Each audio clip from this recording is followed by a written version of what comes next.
இது வந்து நெய்யிங்க, நாட்டு மாட்டு நெய்யிங்க. இது வந்து காங்கேய மாடு மட்டும்தானுங்க.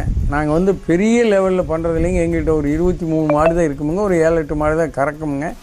நாங்கள் வந்து இது குழந்தைங்களுக்கு மட்டும் எப்போ ரெகுலராக கொடுக்குறவங்களுக்கு நாங்கள் இது வியாபாரமாக பண்ணுறது இல்லைங்க. அந்த வேறு எந்த கலப்படமும் பண்ணுறது இல்லைங்க. நம்ம காங்கேய மாடு மட்டும்தான் வச்சு பண்ணுறோமுங்க. சிலிப்பிக்கிறோமுங்க. நாங்கள் வந்து மோட்டார் போட்டு ஓட்டுறது இல்லைங்க, கிரீம் எடுக்கிறது இல்லைங்க. இது நாங்கள் வந்து இது வந்து 1/2 லிட்டருங்க. 1 லிட்டரு 1700 கொடுத்துக்கிட்டு இருக்கிறோமுங்க நாங்கள். இது வந்து ரொம்ப, அதாவது ஆக்சிஜன் ரொம்ப அதிகமுங்க இதில். அதாவது வந்து அந்த இதில் பார்த்திங்கன்னா நம்ம இதில் காலமாயிட்டாங்கன்னா நெய்ப்பந்தம் முடிப்பாங்க.